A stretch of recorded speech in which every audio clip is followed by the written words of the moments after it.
kick things off so that the viewers know a little bit about your background. Can you talk about the journey that led you from In-Q-Tel, arguably one of the world's top investors looking at things like security technology and those things, to the financial world and your role now at Capital One Ventures? Sure, yeah, happy to do that. So I spent about 8 years at In-Q-Tel. Just to give you some history about how I joined In-Q-Tel, which I think is relevant to the question. I came from a startup. I was an early engineer there, wrote a lot of code, built networking gear. Came into In-Q-Tel on the investing side somewhat, opportunistically and somewhat reluctantly, actually.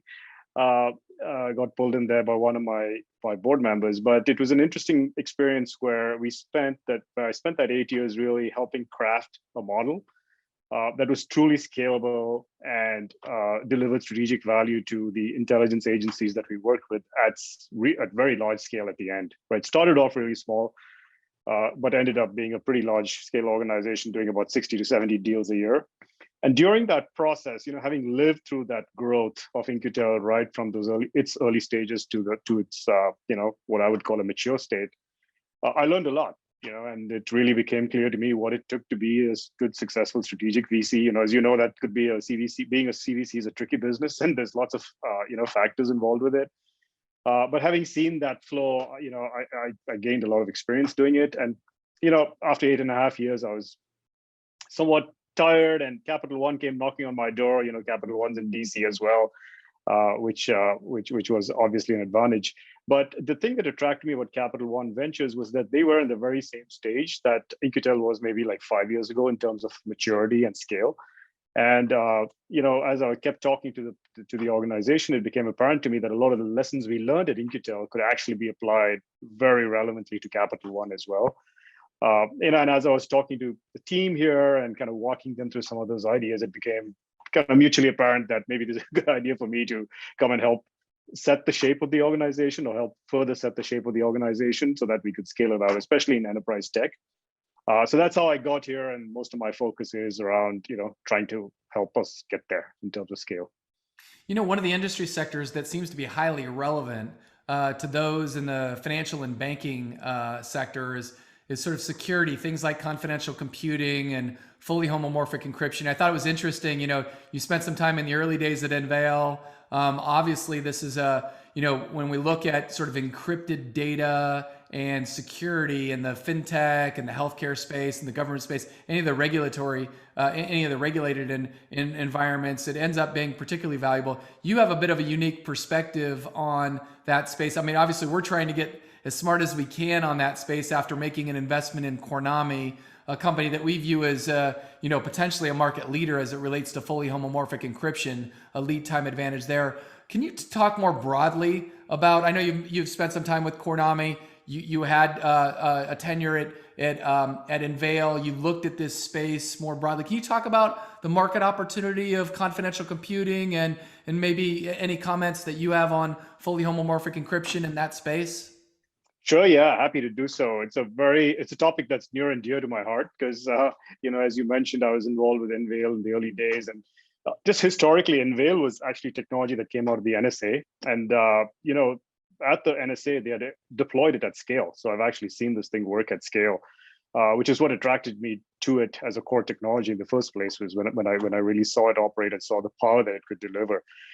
But look, at the high level, all of these technologies, Jack, as you know, are examples of PETs, right? Privacy enhancing technologies. And these include technologies like, homomorphic encryption, confidential computing, secure multi-party compute, some of the advancements in hardware that Intel especially is putting out, like the SGX platform and their confidential computing platform on Azure.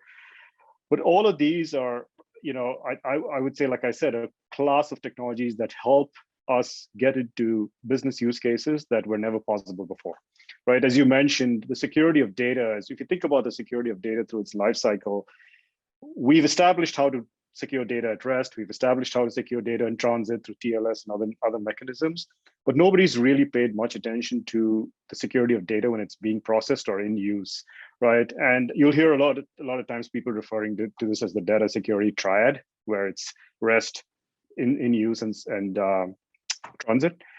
And it's the third piece of it, or rather the second piece of it in use that these technologies kind of focus on. And the concept here, as you know, is that when data is being used and processed, we want to keep it in some state, whether that state is an encrypted state or in some kind of a hardware enclave that prevents compromise to the data, so that both the privacy and the security of the data is preserved, right?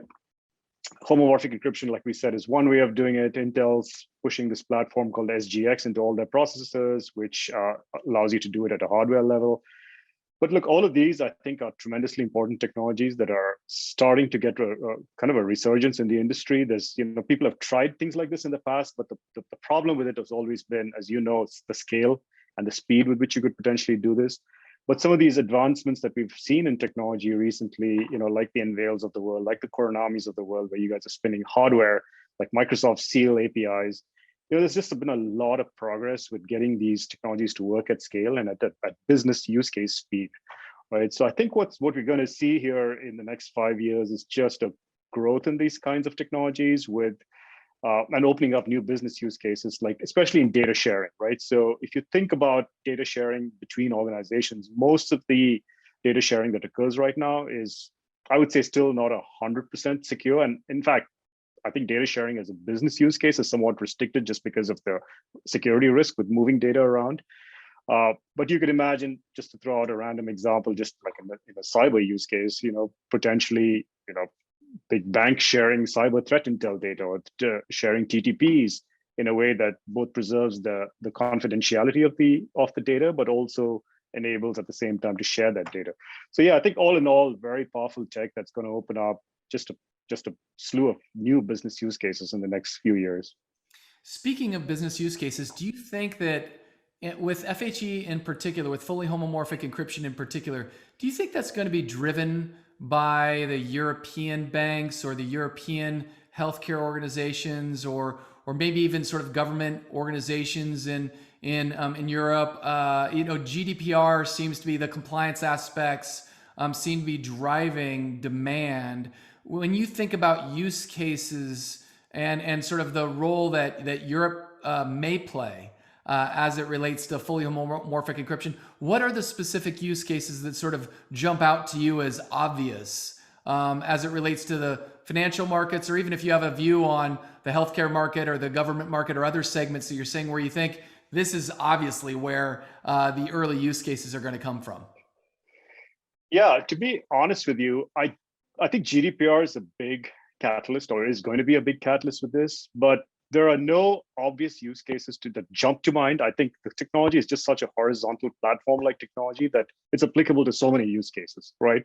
So, for example, I think the data sharing example that I threw out, I think the open banking initiative that's being pioneered in Europe has a lot of aspects to it that could be enabled with a technology like this, right? Where banks between interbank exchanges could be exchanging data at scale using technologies like this without revealing either the content or any of the sensitive information behind it. But yes, just a ton of use cases. I think GDPR is going to be a catalyst to it. The movement to the cloud is the other big piece of, just as a general phenomenon in the industry, where I think there's going to be applicability of these kinds of technologies to just storing large volumes of data in the cloud and being able to process it in a very secure fashion and not being worried about either decrypting it at any point in that life cycle.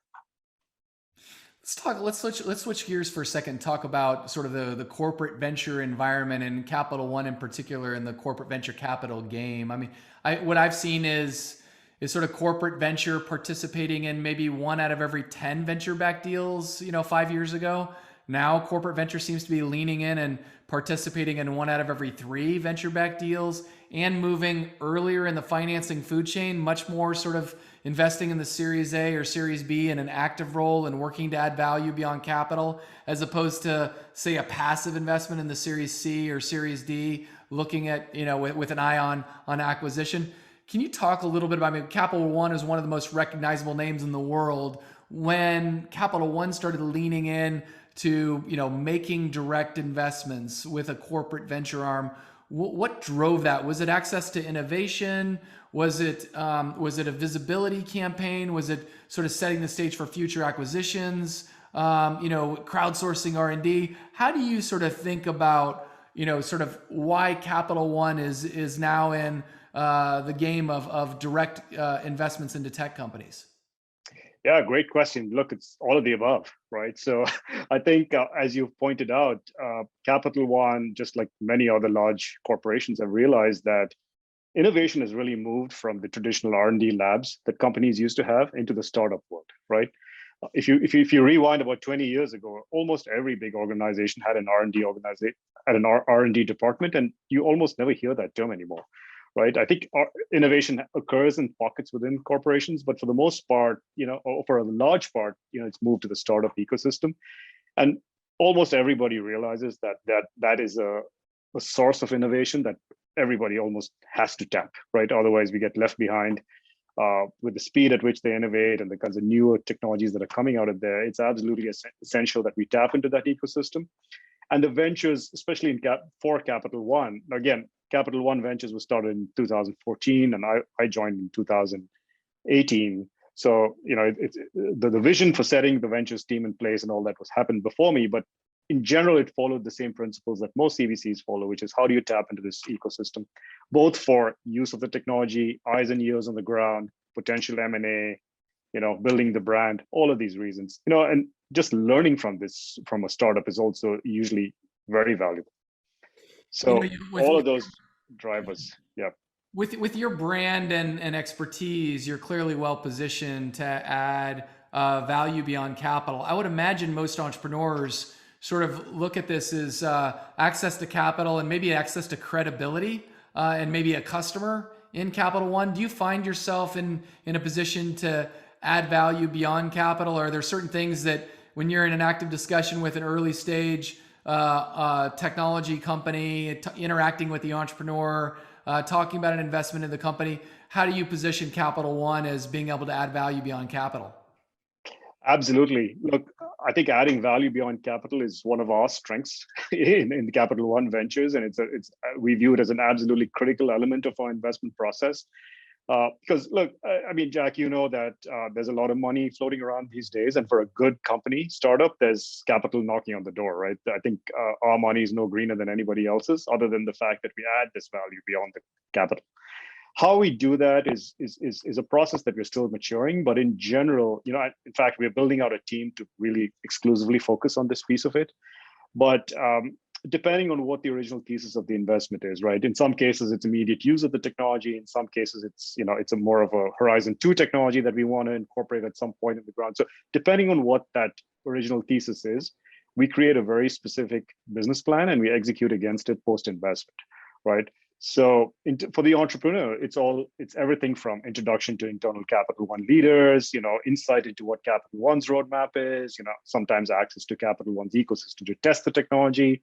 And remember, Capital One is a company of massive scale. So, a lot of startups view that as, an environment that if they can make their technology work in our environment, massive scale, highly regulated, complex technological stack, it's usually the case that they can reproduce the technology somewhere else easily as well. So it's a very rich and diverse environment for a young startup to come into and prove the technology out. So what we try to do is make that happen for both of us, and while at the same time, extracting the value out of the startup for Capital One.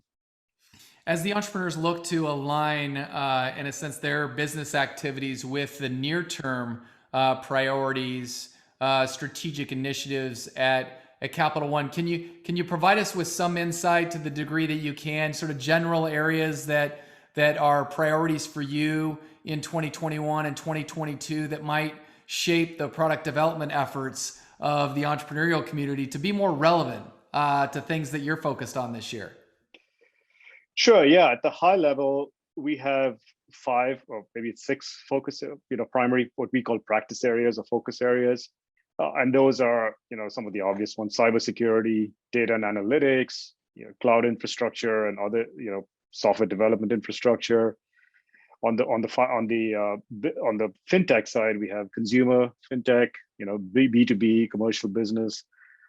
So generally, if you think about Capital One as a large financial services institution, we have a pretty wide range of interests across all of these areas I just listed.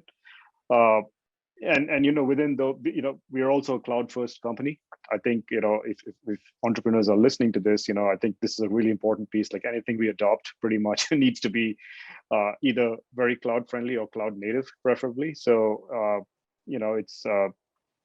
it's generally in those areas, cloud native technologies that both enable the development of apps, all the security, fraud, identity, many sub areas within those 6 high level practice areas. That's really helpful with regard to industry sector. Maybe we could also provide a little bit of insight into how you target companies by stage, check size, maybe any other characteristics that you're looking for on the entrepreneurial team. Maybe Jay just did a high level describe sort of the investment thesis so that the entrepreneurial community has an understanding of when is the best time in their company's life to approach you, and what sort of check size should they be anticipating? What round do you typically participate? Some of those elements of your investment thesis would be helpful.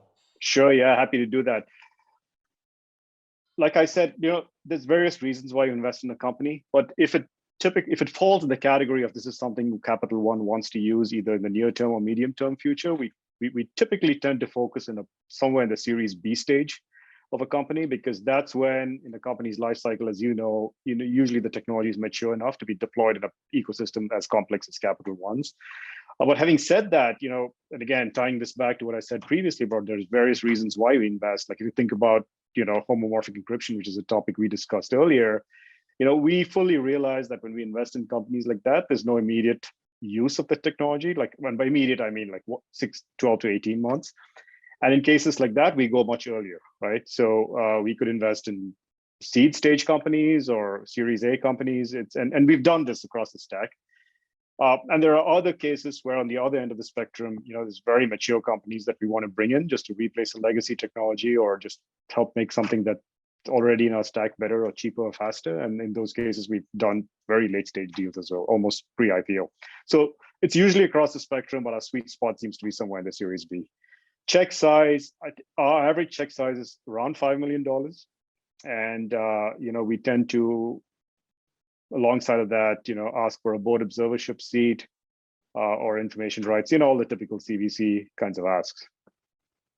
And on the acquisition side of things, I'm seeing patterns of corporate acquisitions, everything from the early stages of an acquihire, where it's just a smart group of people that the corporate's acquiring, to intellectual property and products, to revenue streams and profitable companies. As you look sort of across sort of the acquisition execution efforts in the coming years at Capital One, are there certain qualities or characteristics or sort of traction that encourage you to lean in? Hey, this could be the next $1 billion of revenue for Capital One. How do you think about things as it relates to acquisitions? Yeah, great question again. So, like you said, it's a spectrum, right? I think on one side of that spectrum is this acquihire, where it's just a great team, smaller teams, maybe struggling to get product market fit, but just really good core technology. Very, very interested in entities like that. If someone here is listening and you think you're in that category, please reach out, because yes, we're always hungry for good tech talent and always on the lookout for it. On the other end of the spectrum, look, Capital One has done a lot of acquisitions in the past, and there we look for ability to scale, cloud native architectures that are easily integratable into our existing stack. And alignment to our business use cases, obviously, right? I think the ease of integration and the scalability of the architecture and how easy it is for us to incorporate it is a very key factor in it. But cloud native scale and then integration APIs into all of the typical, like the HashiCorps and the identity systems of the thing that the enterprise has. Those are usually at the high level, the pieces of what we look for. We've talked a little bit about investing and value add beyond capital, and now you just commented on exiting. I'm realizing the one area we haven't talked much about is actually sourcing. If you think about the highest quality of sources for investment opportunities or acquisitions that you've made, Is there something you're doing on a unique way? I mean, obviously with a big brand and with your credibility and personal success, I would imagine that helps to attract some of the top, entrepreneurial opportunities and technology companies to your front door. Is there anything else that you're doing from a tactics standpoint to source interesting opportunities? Not specifically. So, like you said, I think a lot of our deal flow. We talk to 1,000 companies a year, right? And that's everything from cold calling them to the other end of the spectrum, which typically tends to be references through personal networks, right? I'm trying to think back. I think pretty much every deal I've done in Capital One has come through some kind of a personal connection or a network, right? Which, as you know, Jack, having been in this industry, is usually the way things work in our industry, right? Yeah. But yes, we do have a junior associate team that makes cold calls and just tries to do market landscapes and understand the ecosystem, at scale. And at scale, I mean, like talking to about 1,000 companies out there. That's what we average.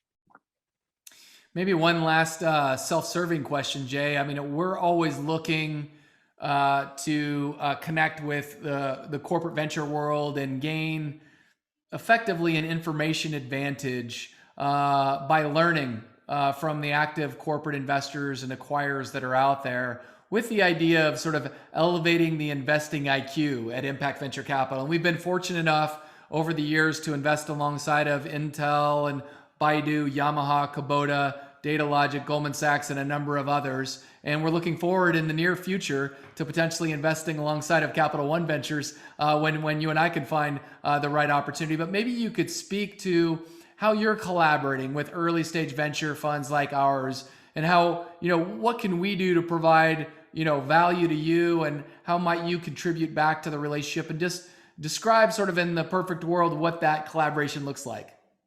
Yeah. I think there's various aspects to it, right? So the most obvious one is where we invest together in a deal, and I know you and I've looked at a few things, Jack, but yes, always happy to participate alongside other VCs. Now the other thing I didn't mention earlier in our investment model is that we don't lead investments, right? We don't lead deals, so we usually are you're participating in deals alongside somebody else, alongside a lead. So from that perspective, we always look for partners before we invest in a company, right? And I would love to work more with you and see what we could mutually explore together. Any closing comments, Jay? Any ideas or advice for the entrepreneurs that are out there working to become kind of relevant to Capital One, just as we close things up here in today's discussion? Yeah, I think it's some of the things we said earlier, like when you build your products, think about enterprise level scale. I can't tell you how many times we have companies coming in here and just falling flat because they can't scale up. And it's a little bit of a chicken and egg problem, because oftentimes they don't have the infrastructure, the test environment, or the volumes of data that we generate in order to build a scale before they come up. But think big, especially in a large regulated financial services organization. The scale, the security, and the adaptability to a complex enterprise ecosystem are all just super important factors to keep in mind as you're building your products. And the other thing I'd say is, like, Capital One's always hungry for tech, so feel free to approach us.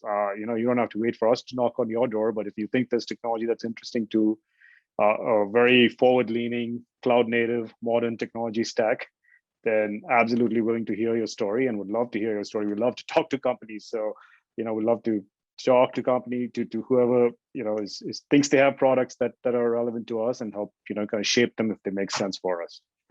I've been tremendously impressed with what I've learned about Capital One over the last couple of years from you, Jay, and it's been great getting to know you personally and professionally, and I certainly look forward to collaborating with you. I'm convinced that you are well positioned to add a lot of value beyond capital to some of these early stage technology companies, and that entrepreneurs will, not only get access to capital, but credibility, and a customer and a partner that will provide market insight that will help them grow at an accelerated rate. So thanks for sharing a little bit of your time with us today, a little bit of your experiences, and inform sort of the entrepreneurial community on all the things that Capital One is doing. Thanks again for the time today, Jay. Oh, it's my pleasure. Thank you, Jack.